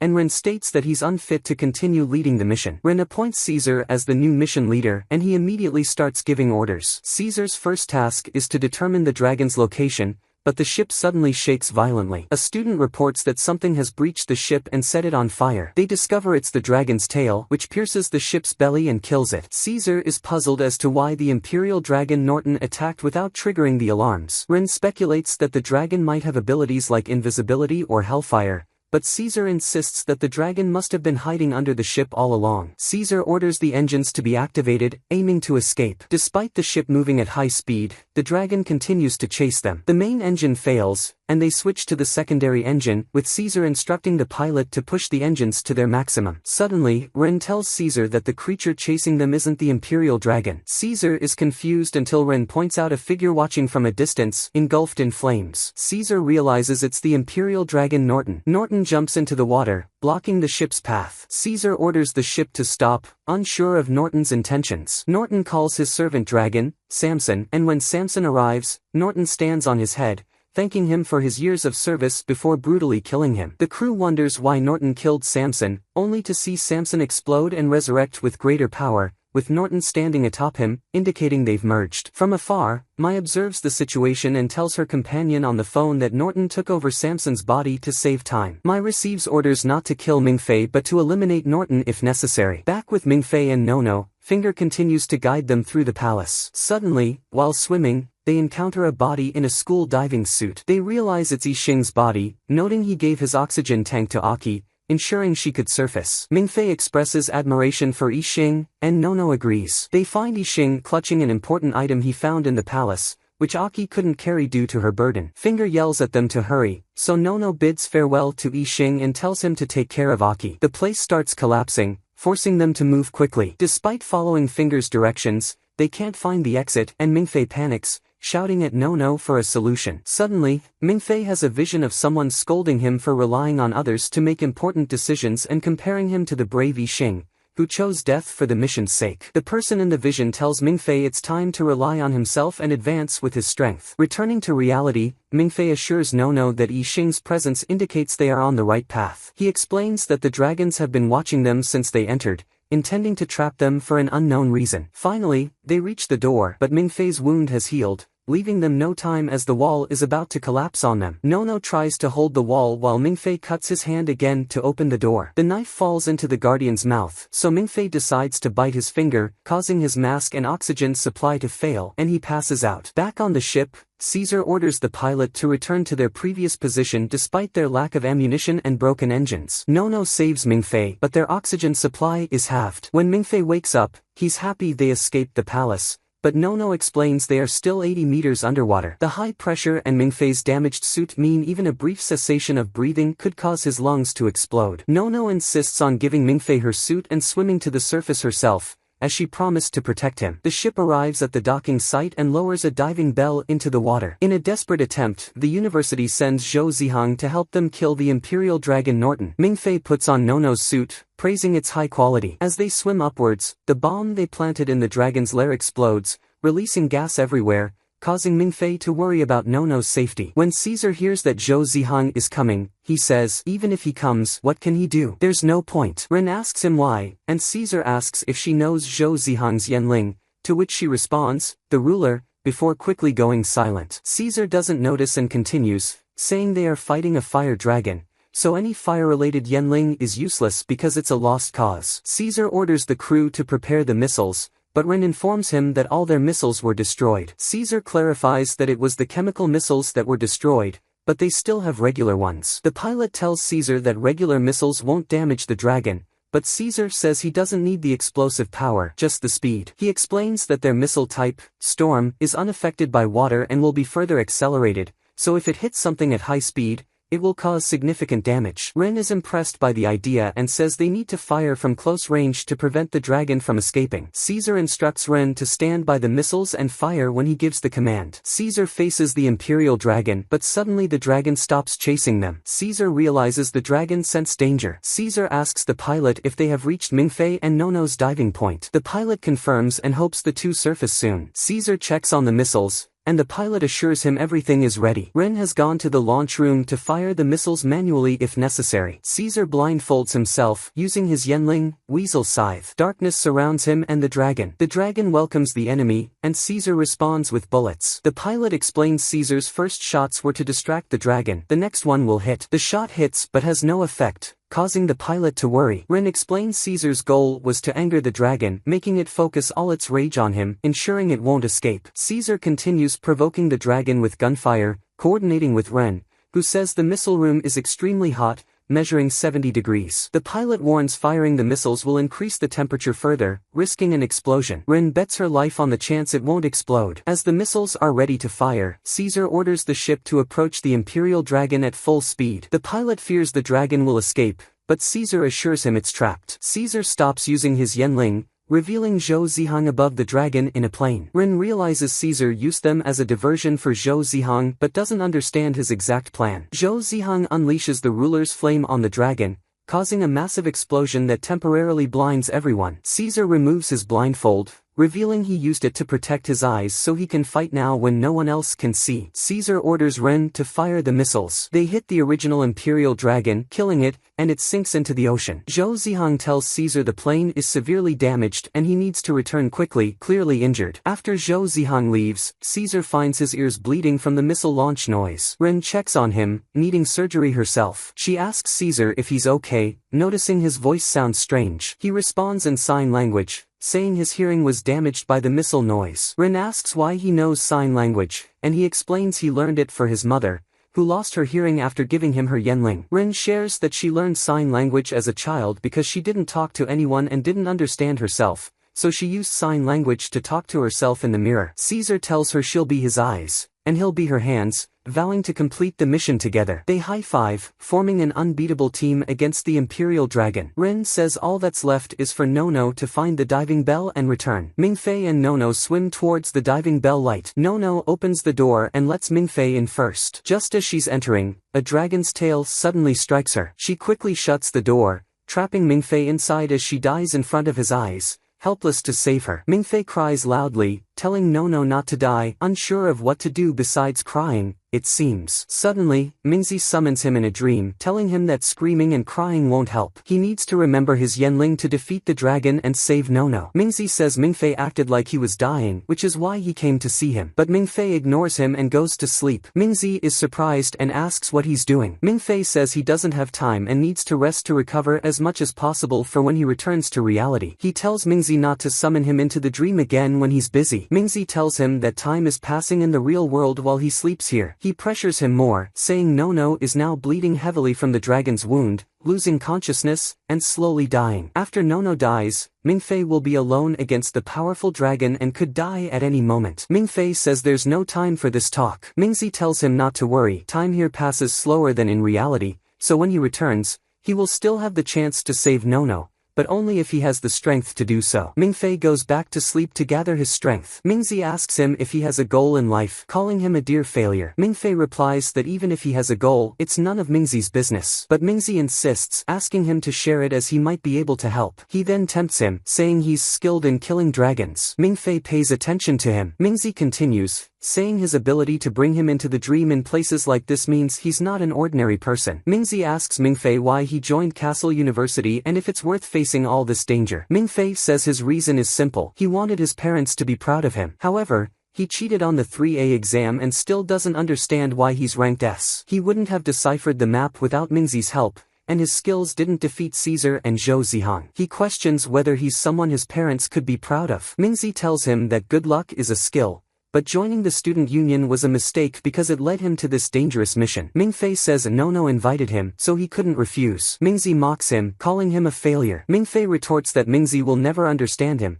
saying no one ever cared for him or told him his existence mattered. At some point, he began to believe he had no significance, leading to a meaningless life because he didn't know what to do. He stopped caring about anything. Nono saved him from that life, giving him the best feeling he's ever had. Mingzi says she did it out of pity, not love. Mingfei says he doesn't care if it was pity, she saved him, and he doesn't want to stand by helplessly as she dies. He admits he's a big failure but wants to help and save her, not leaving her to die. Mingzi looks at him and says he'll help but not for free. He proposes a deal. He will give Mingfei something in exchange for something from him. Mingzi explains that Mingfei will summon him 4 times, and after his wish is fulfilled, Mingfei's life will belong to him when he feels utterly alone. Mingfei says the price is high and asks what Mingzi can do for him in return. Mingzi says he can almost fulfill any of Mingfei's wishes. Mingfei asks if he can kill the dragon, and Mingzi replies it won't be easy, but he can. Mingfei inquires more about the condition of loneliness in the deal. Mingzi says it's a feeling of despairing loneliness that Mingfei himself will determine. Mingfei agrees to the contract. Mingzi says it's the first time in thousands of years someone has agreed, surprised that Nono changed him so much. Mingfei says he's not stupid enough to sell his life. He plans to avoid summoning Mingzi 4 times, thus not giving up his life. He asks how they will make the contract. Mingzi tells him to extend his hand,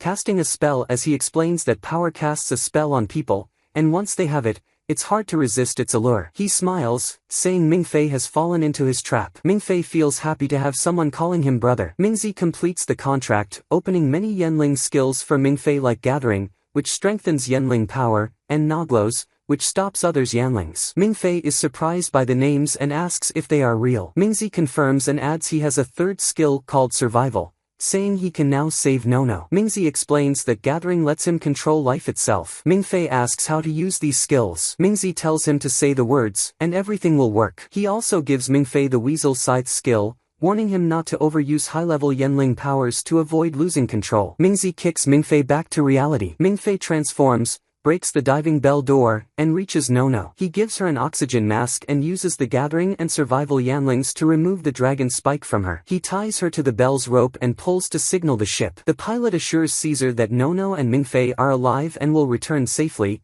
asking for medical teams to be ready for potential injuries. After pulling Nono up, Mingfei returns to the dragon to continue the fight. Mingzi tells him Nono is safe, and it's time for the main event. Mingfei says he's ready but realizes Mingzi didn't unlock any offensive Yanling skills for him. Mingzi says he already has the tools he needs for the fight. Mingzi explains that the Boxy Xing had contained 7 chemical weapons made by Norton, representing the 7 deadly sins: pride, envy, wrath, sloth, greed, gluttony, and lust. Norton made them because he believed the dragon's downfall was due to committing the 7 deadly sins. So, Norton created 7 weapons to judge them. Using the right weapon for the sin doubles its effect. For example, Mingfei could easily cut Norton in half with the Wrath Sword when Norton is angry. When Norton uses his Yanling, Mingzi tells Mingfei to steal it with Noglos. Once Mingfei says the words, Norton is sealed and unable to use his Yanling. Mingfei challenges Norton to a night-to-night fight, opening the box of weapons. Mingzi is surprised when Mingfei can't summon the Wrath Sword but gets gluttony, pride,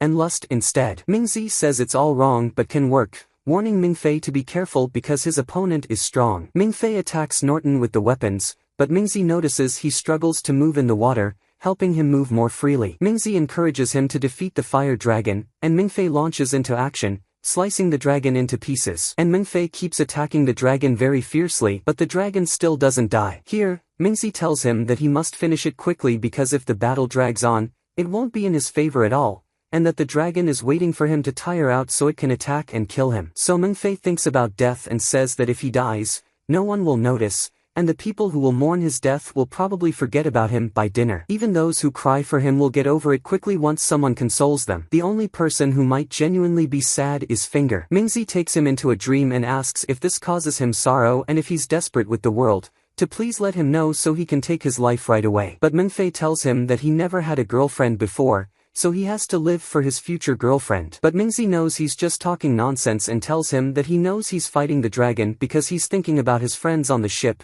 and if he dies without stopping the dragon will probably kill them all without any chance of survival for them. So Mingzi continues and tells him that he has to fight with all his might for them. Mingzi also says that the strike must be in Norton's body, not the dragon's body that has merged with him. Here, Mingfei uses the ermine's scythe to find Norton's body. At first, he can't hear because everything is very noisy and he can't hear anything. Mingzi tells him to calm down and remember why he's fighting because those feelings will give him the strength to continue. Mingfei says all he wants is to save Nono and his comrades on the ship. Then he calms down and starts focusing and indeed pinpoints Norton's location. Mingfei launches and attacks Norton at great speed until he reaches Norton's real body. He hesitates when he finds Lao Tang and starts asking him what he's doing there and if he remembers him. But Lao Tang doesn't respond and grabs Mingfei's neck, trying to strangle him. Mingfei is about to die when Mingzi comes and brings a sword, placing it next to Mingfei's hand. Mingfei grabs the sword and stabs it into Lao Tang's back. Mingzi says this strike is enough to kill him because he lost half his power when his brother died, plus he hasn't regained his strength. Mingfei floats upwards while looking at Lao Tang and reminisces about their memories together and how much he loves him. He says Lao Tang kept looking at him until he sank into darkness. We then go to the ship where everyone is gathered around Nono, Caesar, and the doctor to check on Nono. Nono finally wakes up, and everyone cheers, and Caesar is happy as if there's no one still left in the sea. Mingfei floats in the water, completely drained of his energy, thinking about Lao Tang, whom he killed with his own hands. Suddenly, Ren appears, noticing him alone. She asks him if he can swim or if she should pull him up. He says he can't swim, so she pulls him up and tells him to buy her a fancy dinner later. Mingfei asks her worriedly if she eats a lot. From a distance, Mai is watching everything, waiting for her opportunity. We discover that the Emperor Dragon Norton is still alive and escaping. Mai says his spirit is very strong, and it's her turn to fight and be the last nail in his coffin. She takes out the philosopher's stone bullet, the same bullet that killed his brother, and shoots him with it. This time, the Emperor Dragon Norton dies, who loved his brother and the sunset and his simple home more than anything else. Mai calls in and reports that Norton has been dealt with and is dead, and Mingfei is alive. We then go to the ship, where everyone is watching the explosion that killed the dragon for the last time. Ren asks about Zhou Zihang, and they tell her he is being treated and waiting for new orders. Mingfei goes to have tea with the director, who praises him for scoring full marks. He tells him that there are 4 ruling dragons, but each dragon is 2 brothers like Norton and Constantine, so there are actually 8 of them. He says the black dragon created them this way to be stronger and not die easily. Mingfei asks the director why dragons appear in human form. The director tells him that if the dragon appears in human form, humans will be less cautious around it. The director takes out an envelope and gives it to Mingfei. Inside, there is a picture of Lao Tang sitting with his friends. The director says his name is Lao Tang, and he grew up in an orphanage after his adoptive parents died. After high school, he moved to the slums and worked to support himself but was always broke because he constantly donated his money to the orphanage he grew up in. The director tells Mingfei that he knew this information before the mission started but chose not to say anything because he knew they were friends. Mingfei asks why Lao Tang became the Emperor Dragon. The director replies that he didn't become the Emperor Dragon, he was always the Emperor Dragon. He just remembered. The director talks about the dragon Norton and says he lived in a bronze palace in the north. He got involved in the war and died in it, but before he died, he created a jar and put a cocoon inside it to shape their new bodies. The older brother emerged from the cocoon first but lost his memories. Mingfei says Lao Tang was in his 20s, but the director replies that he was actually over 100 years old. He traveled the country until he was adopted, fully convinced he was a normal human until he remembered his past. Mingfei says he thought they couldn't kill the Emperor Dragons. The director says this case is different because he was weak, having to merge with a weaker dragon, and didn't have time to create another jar. That's why they could kill him. If Norton had regained his strength and used his ruling flame Yanling, he would have caused massive losses in lives. Mingfei asks if Norton hated humans that much. The director replies that Norton did this to avenge Constantine, who sacrificed his life to protect his brother Norton. The director tells Mingfei that their friendship would have ended even if Constantine hadn't appeared because that's the nature of dragons. The director gives Mingfei a letter from his mother, saying that she and his father saw his grades and were very proud of him and eagerly awaited the day he would graduate. The last thing the director tells Mingfei is to keep the incident confidential, saying the official reports claimed that Caesar's missile killed the dragon. But Nona was attacked in the water by a dragon. So who could have attacked her if the dragon was dead? And if the dragon attacked her, how did she come back safe? Mingfei can't tell the director the details of his contract with Mingzi, so the director says he trusts him no matter his reasons and won't ask for any details. Mingzi sends Mingfei a phone so they can communicate, and Mingfei wants to break it but decides to keep it. We return to the director, who has Mingfei's 3A exam paper with a picture of the dream Mingfei saw during the exam in the hall. The director looks at it, especially at Mingzi, and welcomes Mingfei again, and it seems this isn't Mingfei's first time at Castle College.